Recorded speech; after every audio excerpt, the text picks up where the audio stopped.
Kembali semula ke siri podcast Cakna Suluh membincangkan tajuk Hakam di Mahkamah Syariah. Tadi Tuan Amir, Tuan Adil tadi kita ada sembang sedikitlah tentang kaedah-kaedah hakam. Boleh Tuan huraikan, cerita sedikitlah apa tu kaedah-kaedah hakam ni sebenarnya untuk orang ramai tahulah tentang dia. Okey, terima kasih Tuan Mukhlis. Asalnya kita tak adalah kaedah ni. Pelaksanaan hakam ni di Mahkamah Syariah dan Persekutuan kita berasaskan kepada Akta. pertama peruntukan yang ada dalam Akta 303 Seksyen 48 tu. Itu asasnya lah. Kemudian pihak JKSM Jabatan Kehakaman Syariah Malaysia telah mengeluarkan arahan amalan yang khas kepada pelaksanaan hakam ini dan telah pun diguna pakai di wilayah Persekutuan lah. Dan kemudian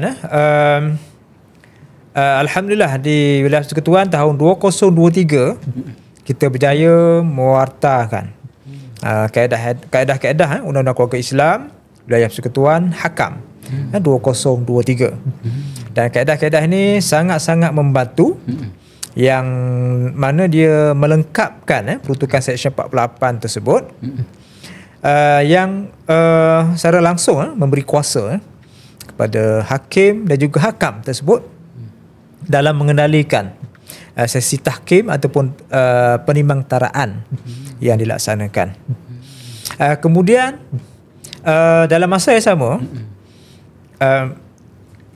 bermula tahun ini tahun 2025 diwujudkan jawatankuasa hakam induk, dan di bawah jawatankuasa ini nanti akan dilancarkan satu buku manual kerja hakam yang tidak lain tidak bukan untuk membantu hakam-hakam ini mengendalikan sidang tahkim tersebut secara profesional dan berilmu, dan apa-apa perkara yang berkaitan tentang sidang tahkim tersebut akan dirujuk kepada buku manual kerja hakam tersebut lah. Semua perkara-perkara ni menjadi satu rujukan yang mana saya lah Tuan Adil kita nak memastikan hakam-hakam kita ni melaksanakan tugas hakam tu dengan sebaik mungkin. Kita tak nak dengar lah mana macam tadi kan ada yang mengadu kepada bahawa hakam ni entah apa-apa. Ada kan? juga mengadu macam tu. Ada yang mengadu kepada ketua pendaftar kan, ni apa hakam ni tak membantu untuk mereka menyelesaikan kes. Tapi sebenarnya Tuan Amir, kaedah tu sebenarnya memang sangat membantu lah. Dia macam Tuan Amir dah bagi tahu, dia lebih tersusun. Adil ikut tak kaedah-kaedah tu? Memang kita dah ada tu memang mencerahkan lagi lah apa yang ada dalam Seksyen 48 kan. Kita tak nak lah maknanya orang awam menuduh hakam-hakam kita ni tidak membantu mereka semasa sidang tahkim tersebut, sedangkan mereka adalah hakam-hakam yang terlatih sebenarnya. Itulah yang ada kursus, yang ada buku panduan. Tiba-tiba mereka mendakwa hakam ini tidak dapat membantu mereka menyelesaikan kes. Hakam ni tak apa-apa kan. Dia ditimbul sebab macam saya kata tadi lah, dia meletakkan satu persepsi kata kita ni mewakili dia ni, seolah-olah kita ni peguam bagi pihak dia. Tu maksud ada salah tanggap lah tu. Dia salah persepsi dia, salah tanggap dia tu yang Tuan Amir kata tu dia timbul. Jadi sebab itulah kaedah-kaedah hakam dan juga buku manual kerja hakam tersebut sangat-sangat membantu hakam-hakam kita mengendalikan sidang tahkim secara profesional lah, Tuan Mukhlis. Maksudnya dalam masa terdekat lah buku manual tu akan dilancarkan. InsyaAllah kita akan lancarkan pada tahun ini juga. InsyaAllah. So hakam-hakam lebih terpandu lah. Setakat ni Tuan, ramai ke panel ataupun pegawai hakam di MSWP ni Tuan? Setakat ni di hakam dikendalikan oleh pegawai-pegawai syariah dan juga penolong pegawai syariah yang dilantik khas sebagai hakam yang dilantik oleh Yang Ma'arif Ketua Hakim Syar'i di bawah kuasa yang ada di bawah kaedah-kaedah hakam tersebut. Seingat saya ada dalam 25 orang yang pada setiap masa secara bergila-gila ditugaskan aktif lah maksudnya. Ya betul, secara aktif. Dan untuk makluman semualah, maknanya kita dari segi statistik jumlah kes yang kita ada, kalau nak dibandingkan dengan Selangor, kita jauh lagi ke belakang lah. Sebab kita baru nak mula. Dan tahun lepas sahaja kita ada 117 kes untuk Kandil Hakam di setiap Mahkamah Syariah Wilayah Persekutuan Kuala Lumpur, Putrajaya dan juga Labuan. InsyaAllah mungkin tahun ni akan lebih meningkat lagi jumlah tersebut, dan saya boleh katakan bahawa hakam-hakam di Mahkamah Syariah Persekutuan bersedia untuk mengendalikan sidang tahkim tersebut secara profesional, insyaAllah. Meningkat ni mana meningkat? Kes cerai lah kata tu. Meningkat ke serai ke tuan? Bila hakam ni dijalankan, meningkat ke serai ke sebenarnya? Kemungkinan sebab kita memberi peluang. Sebab kes cerai kita tak boleh nak katakan semakin berkurangan, tuan. Okay. Kalau so, ikutkan statistik, realiti permohonan tu ada maksudnya. Statistik tiap negeri akan meningkat. Dan alternatif kan? kepada untuk penyelesaian kes perceraian secara hakam ini mungkin juga akan meningkat. Kita buat unjuran begitulah. Bukanlah maksud kita promote untuk orang bercerai. Tidak. Tapi realitinya begitulah. Kes tu memang berlaku macam tu kan. Faham. Ambil kira populasi juga. Populasi meningkat mana? Ya, masalah rumah tangga pun meningkatlah kan. Meningkatlah kan. Betul. Isu rumah tangga ni sebab dia berkait kan. Betul. Isu masyarakat, isu ummah. Itu mungkin cuma tu adalah mungkin boleh kongsikan kan mana pengalaman nak katakan seorang hakam yang profesional tersebut dalam mengendalikan sidang tahkim tu. Kita pun nak dengar, sering nak dengar juga sebab Tuan Adil banyak kendalikan kes kan. Cuba cerita sikit dia macam mana. Sepanjang inilah penamaan yang dibuat terhadap saya ni, Tuan Amir lah kan. Dia menentukan penamaan kepada hakam-hakam ni untuk dilantik sebagai hakam bertindak untuk satu-satu kes tu. Sepanjang keterlibatan saya dalam mengendalikan kes ni, kes yang datang pelbagai lah. Bila mana kita di peringkat awal tu menerima pelantikan daripada mahkamah, maka kita kena bersedia berhadapan dengan hakam-hakam yang kita wakili, pihak-pihak yang kita wakili kan, untuk mendapatkan, kadang-kadang saya sendirilah, kadang-kadang saya dilantik sebagai hakam bagi pihak isteri, kadang-kadang saya dilantik bagi pihak suami. Apa yang kita buat, kita berjumpalah dengan pihak-pihak ni, dapatkan lagi secara informal dia, kemudian kita tetapkan untuk satu perjumpaan secara formal. Kita buat dalam satu majlis yang disebut dengan sebagai majlis tahkim. Daripada situ baru kita gali lah. Kita gali, kadang-kadang pihak-pihak ni dia menceritakan seolah-olah meletakkan semua cerita tu dekat kita, supaya kita ni bercakap di mahkamah bagi pihak dia. Bukan macam tu. Dia minta kita jadi orang tengah tu, orang sampai lah. Kita nak dapatkan maklumat daripada dia tu, sebab kita nak duduk secara bersama di antara hakam bagi pihak isteri, hakam bagi pihak suami, untuk kita buat penimbangantaraan, menentu hala tuju perkahwinan dia. Kan? Jadi banyaklah kes yang saya dapat. Ada yang datang bila kita berjumpa dalam sesi luahan ataupun majlis tahkim tu, kita dapat cerita yang sebenarnya. Ada yang menangis-nangis pun ada, tu kan. Ada yang relax je. Tuntutan dia suami ni salah banyak lah kan. Bila dia bercerita tu, tapi salah tu sepenuhnya suami sepenuhnya salahnya. Sebab itulah dia mohon perceraian dengan alasan suami tak bagi duit, suami pukul, suami ni tak buat kerja rumah, selalu balik lambat. Biasanya kalau macam tu, versi lelaki pula dia jawab macam mana pula? Bila dia kata saya pernah pukul sekali. Oh, macam tu. Ada kesan tak? Tak ada kesan. Tak ada. Bila kita siasat lah, rupanya baru kita dapat cerita yang sebenar. Saya percayalah mana dalam sidang tahkim tu, mana hakam-hakam dia ada caranya lah. Ada yang boleh secara bersemuka bersama suami isteri bincang kan. Kalau mungkin tak boleh nampak macam tu, tak boleh nak settle, dia akan buat secara berasingan. Maknanya hakam isteri bersama dengan hakam isteri kan. Betul. Sama ada nak bersilang ke boleh. Kadang-kadang kita buat macam tu lah. So ada pelbagai cara. Yang mana matlamatnya kalau sidang pertama untuk mencari perdamaian. Tapi kadang-kadang kan, macam saya sendiri kan, kadang-kadang ada suamilah terutamanya dia tak mai, tak hadir ke Tak sesi hadir. tu. Macam mana ni kalau tuan-tuan ambil ke macam mana tu hadir?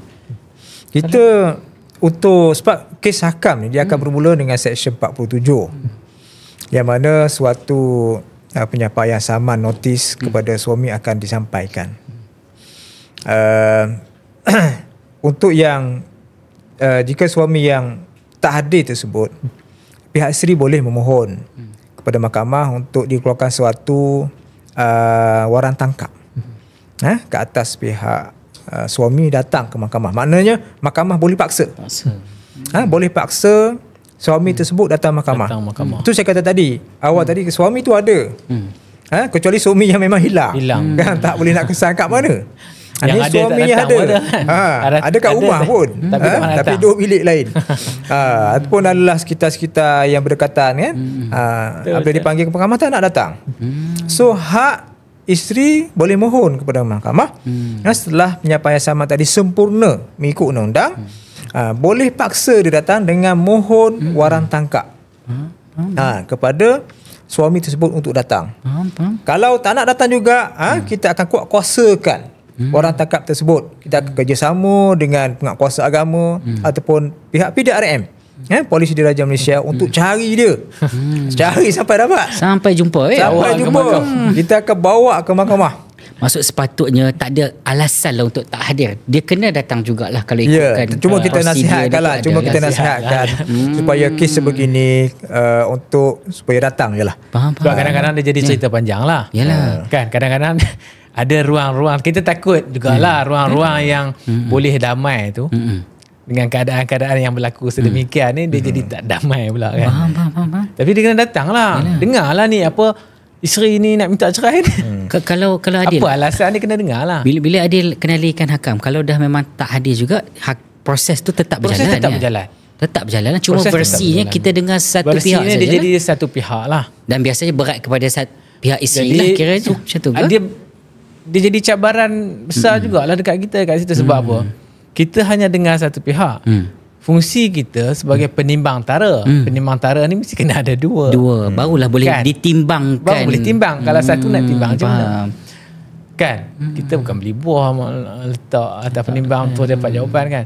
Dia mesti kena ada neraca dia tu. Baru kita boleh letak sini sebelah baru kita boleh buat penimbang taraan tu. Kalau satu pihak saja, apa yang kita dengar, apa yang kita dapat maklumat daripada pihak, kalau isteri lah, biasanya isteri lah kan, sebab yang tak nak yang tidak menceraikan dia tu suami dia.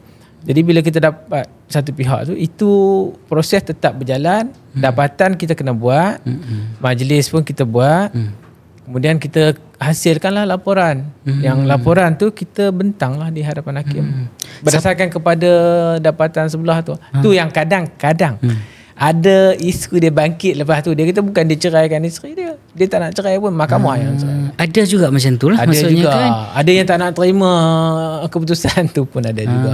Kadang-kadang bila bukanlah kata mencerai tu dengan perceraian secara lafaz saja. Ada juga keadaan yang mana hasil penimbang taraan tu dibuat tak dapat kepada pemberat, kepada punca syiqaq tu, satu-satu sabitan syiqaq dibuat oleh mahkamah tu daripada isteri, maka dalam penimbang taraan tu kita akan buat sure untuk Dia apa yang penting lah. apa yang penting Cuma dia tak hakam terima tu lah. mesti dapat kepercayaan lah. Ya, betul. Hakam yang dapat kepercayaan pihak-pihak Macam tuan dia buat macam mana kalau tak nampak tak percaya, pihak-pihak nampak macam Ada tak ke? confidentnya dengan ni. Yang tak percaya ni pihak-pihak Dengan ni. hakam. kita di peringkat tu kita cubalah. Cuba yang pertama sekali sebelum pihak-pihak berdamai, kita kena cuba juga berdamai dengan biasanya pihak suami ni lah kan. Dia sukar lah. Tapi kita bagi kita teranglah kepada dia bahawa ini adalah proses. Baik. Kan. Kalau sampai di akhirnya pun kita masih tak dapat kepercayaan daripada dia macam ni lah. Kalau kita di peringkat yang perlu meraih kuasa talak tu memang dia tak bagilah. Dia tak dapat kepercayaan kepada kita, memang dia tak bagi. Cuma saya boleh kongsikan lah Tuan Mukhlis, mana dari segi kaedah kita, pihak-pihak ni ada hak lah untuk memecat hakam-hakam yang dilantik tu. Dia kalau rasa dia tak puas hati, Itu satu cara dia pun juga. ada hak lah mohon pada hakim untuk tukar hakam. Kita boleh kita ada sediakan proses tersebut untuk mesti memastikan kes itu diadili dengan seadil-adilnya lah. Kalau pihak rasa tak selesa ke apa ke, dia sebenarnya dia boleh Boleh, tak ada masalah. mohon kepada hakim sajalah. Kita sebagai hakam kita buat laporan kepada mahkamah. Faham. Adalah peluang keadilan sebenarnya kat situ betul. kan, proses Kita tak tu. boleh nak meneruskan Baik. dan ditukar kepada hakam lain. Kita mohon tarik diri ke macam mana. Macam tu Baik, lah. baik. Dia kuasa. Yang penting kepuasan dan keadilan tu dirasai oleh pihak-pihak. Baik. Masa amat mencemburui kita lah kan. Kita dapat arahan untuk kita berhenti rehat seketika untuk kita sambung pada sesi yang terakhir insya-Allah lah. Jadi tuan-tuan dan puan-puan, insya-Allah kita cuba kupas lagi apa yang terbuku mengenai proses pelaksanaan hakam di Mahkamah Syariah pada sesi yang berikutnya, seterusnya nanti. Jumpa sebentar lagi.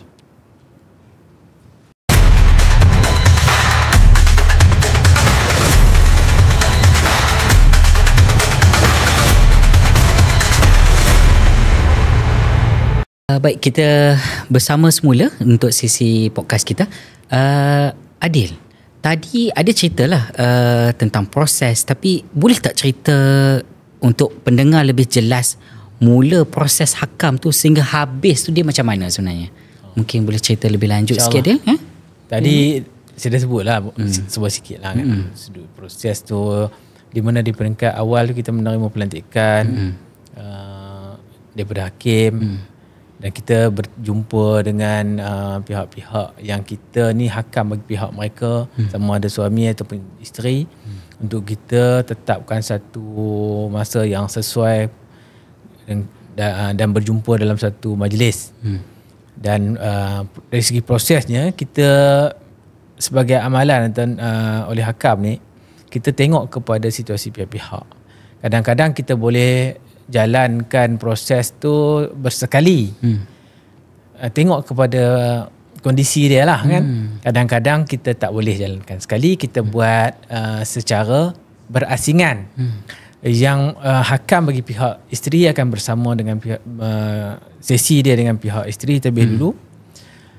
Hakam bagi pihak suami dengan sesi dia. Kemudian kita buat secara bersilang untuk mendapatkan maklumat tu secara lebih jelas dan lebih sekata lah. Kemudian kita akan buat sesi secara kedua-duanya bersama, kesemua sekali. Itu antara yang kita buat lah. Tapi sesi yang bersama kesemuanya tu tengok kondisi juga sebenarnya. Kadang-kadang boleh buat, kadang-kadang tak boleh sesuai. Tak sesuai. Kita Contoh tengok tak sesuai macam mana sebelum kita sambung? Tak sesuai sebelum macam mana? okey. Tak sesuai ni, jadi pihak-pihak ni memang dia syiqaq ni perkelahian ataupun dalam rumah tangga ni memang berat lah. Berat. Okey. Berat dan memang dia sendiri pun sebelum hadir ke mahkamah pun tak boleh bersemuka. Dan dia macam anjing dengan kucing. Dia okey. dia berjumpa dia lain. Tak boleh berjumpa langsung dah. Dia kalau dia dengan kawan-kawan okey, tapi kalau dia berjumpa dua tu tak boleh. Okey. Jadi bila dia datang pada tu di peringkat awal kita boleh tengok dah kan daripada penceritaan dia apa semua. So kat situ kita nilai lah sama ada wajar untuk tak wajar untuk kita buat sesi bersama. Dan kita juga minta keizinan atau kebenaran kepada pihak-pihak ni setelah kita bagi penerangan. Nak boleh kita buat ke ataupun tak boleh kita buat sesi bersama tu. Kalau dia tak selesa dan dia bersetuju untuk tak buat sesi bersama, kadang-kadang kita memang tak buat lah. Kalau dia setuju untuk buat sesi bersama, kita buat. Ikut keselesaan. Kita tak nak ada satu kita ni seakan-akan bagi paksa dan kita terus buat keputusan kan. Sebab kita bukan nak buat, kita balik kepada matlamat asal tadilah yang peringkat awal tu adalah untuk perdamaian. Perdamaian. Sebenarnya kita ada sediakan tempat khas lah. Hakam center di Mahkamah Syariah lah, Kuala Lumpur ini. Kita ada 3 bilik untuk boleh dipilih lah oleh pihak-pihak dan juga hakam untuk menjalankan sesi tahkim tersebut. kita ada kemudahan-kemudahan yang ada di situ bagi memastikan pihak-pihak ni kasus selesa. Faham? Kita tak nak pihak-pihak datang tu, yalah biasalah kan dengan tegang urusan rumah tangga ni, memang datang nampak macam nak berpisah, nak bercerai kan. Dan di situlah kita membantu pihak-pihak ni untuk berbincang secara baik dalam keadaan yang tenang dan berfokus. Kita ada tempat selesa untuk mereka berbincang sebenarnya. Berbincang. Jumpa sama ada nak bincang sekali tanpa gangguan luar. Tanpa gangguan luar. Nak buat berasingan ke sebagaimana dijelaskan oleh Tuan Dadil tadi. Dan insya-Allah kita dalam proses penambahbaikan lah tempat tersebut biarlah nampak lagi selesa dan memenuhi keperluan-keperluan semasa pihak-pihak lah. Maksudnya usaha penambahbaikan tu dibuat sedang dibuat lagi lah untuk bagi keselesaan kepada ni kan. Baik, Adil tadi kan tadi kita dah bincang, lepas tu apa lagi dia buat selepas daripada macam perbincangan yang kita dah buat tadi,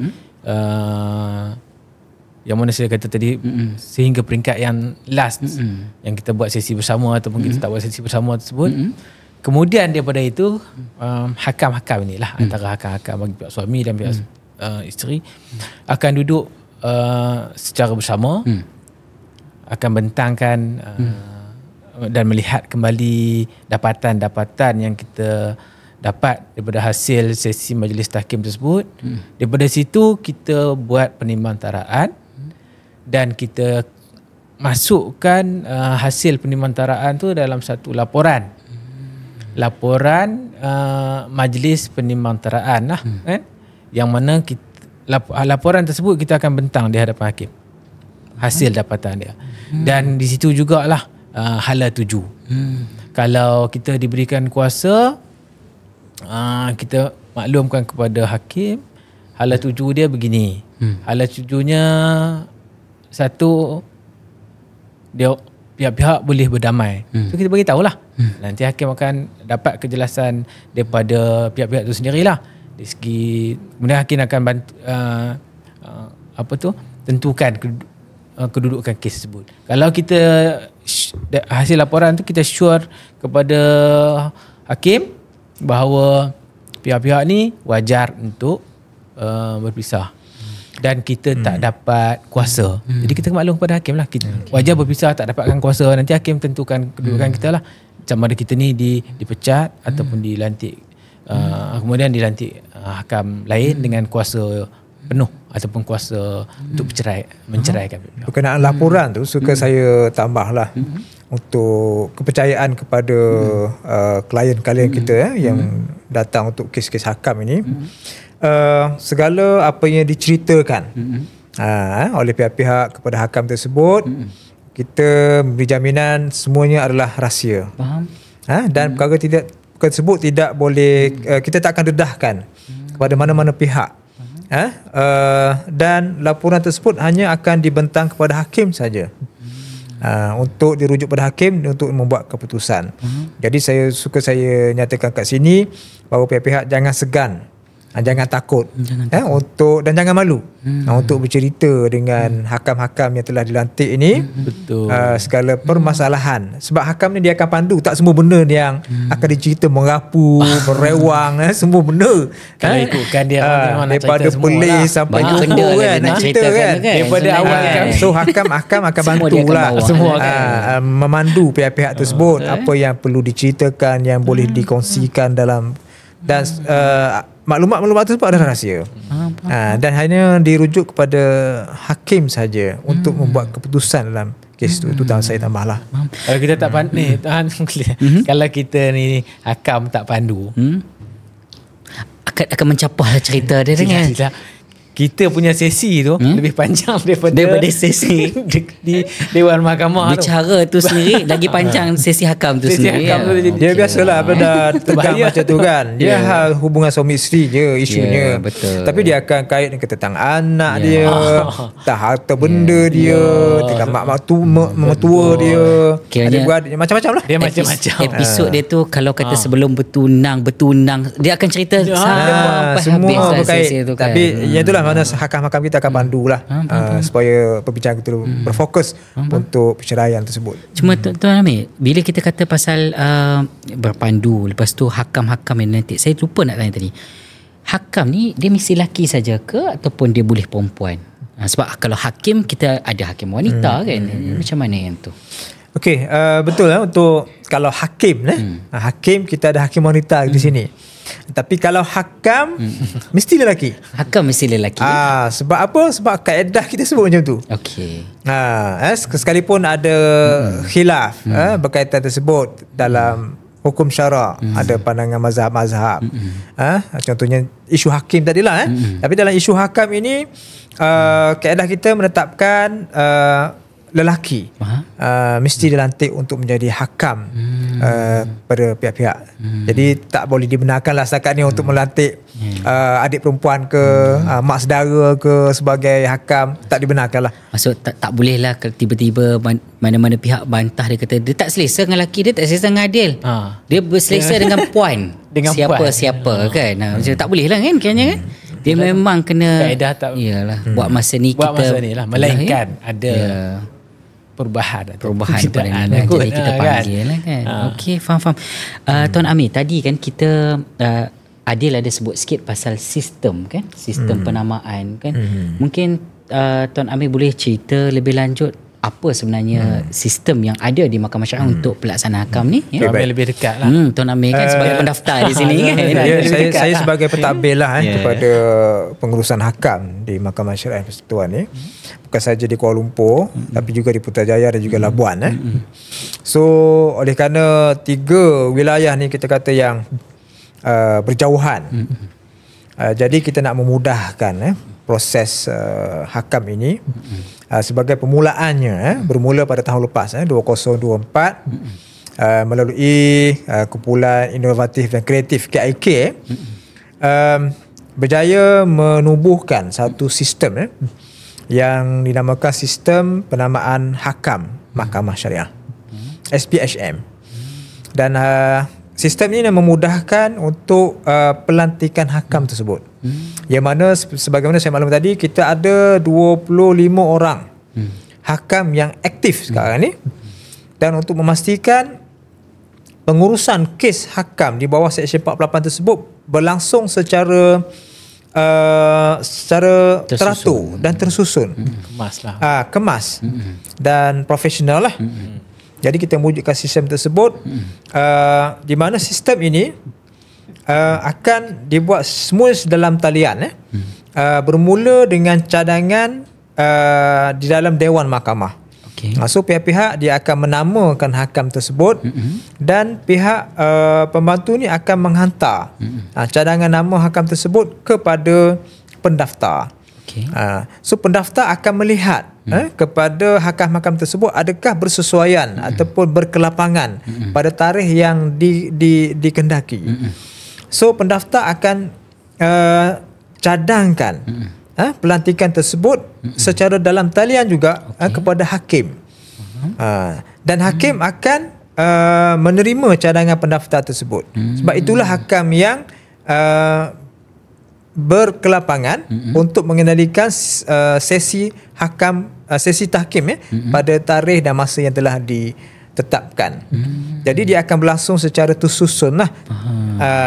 Tidak akan berlaku bertindan kes dan sebagainya, ataupun hakam ni terbeban dengan 2-3 sidang tahkim, sedangkan hakam yang ni tak ada lagi kan. Dia tak akan berlaku begitu. Dan untuk makluman kita, projek KIK tersebut telah pun mendapat anugerah emas dalam pertandingan KIK Horizon Baharu Jabatan Perdana Menteri pada Oktober 2022 yang lalu. Dan insyaAllah pada tahun ini dengan kumpulan KIK yang baru akan diteruskan projek tersebut ditambah baik lagi. Di samping kita melihat penambahbaikan yang lain lah untuk memastikan proses hakam ini berjalan lebih lancar daripada pelantikan sehinggalah laporan tu disediakan oleh pihak hakam kepada mahkamah.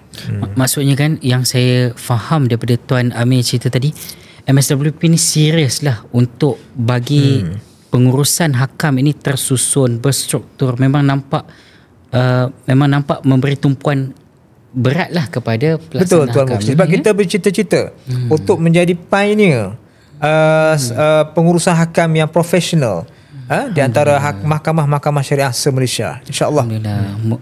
Moga Allah makbulkan ya.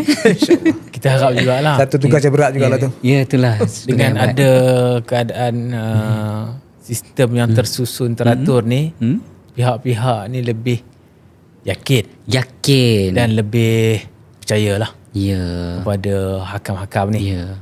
Betul. Dapat elak daripada tomahan-tomahan yang berat sebelah dan tak berkaliber ni. Betul. Yalah, kita ada kaedah yang teratur. Kita bakal lancarkan manual. Kita panggil manual ke tadi kan? Buku manual kerja. Lepas tu kita ada sistem yang tersusun.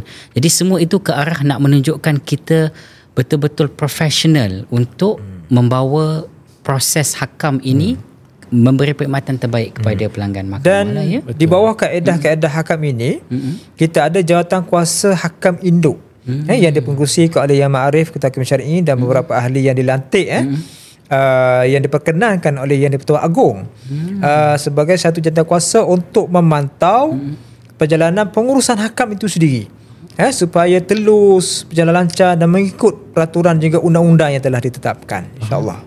Baik. Saya berbalik pada Adil lah ya. Nak tanya Tuan Adil, Tuan sebagai yang biasa bawa hakam, mengendalikan kes-kes hakam yang pelbagai kerenah klien ni kan, sudah pasti ada cabaran lah ketika mengendalikan sisi tu. Kalau boleh cerita sikit kan, cabaran macam mana bila bawa kes-kes hakam ni?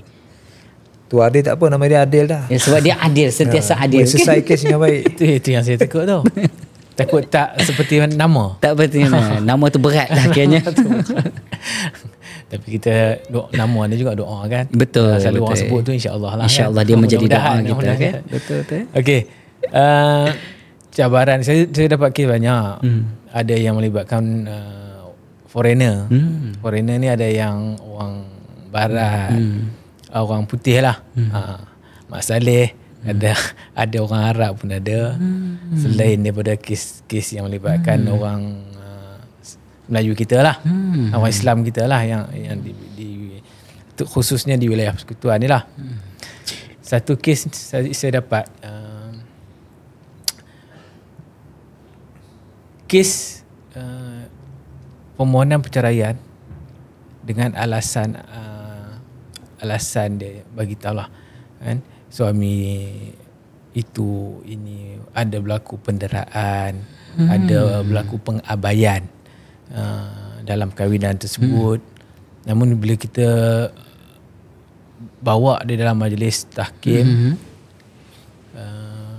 dengan alasan-alasan kita timbang daripada penceritaan dia tu yang dia kongsikan dalam majlis tahkim tu, baru kita dapat cerita yang sebenar. Bila kita dapat cerita yang sebenar ni, kes ni kita pun tak jangka, dan dalam waktu tersebut juga kita dapat tahu bahawa ni kes haruan makan anak. Ada ya? Rupanya. Ada, memang ada.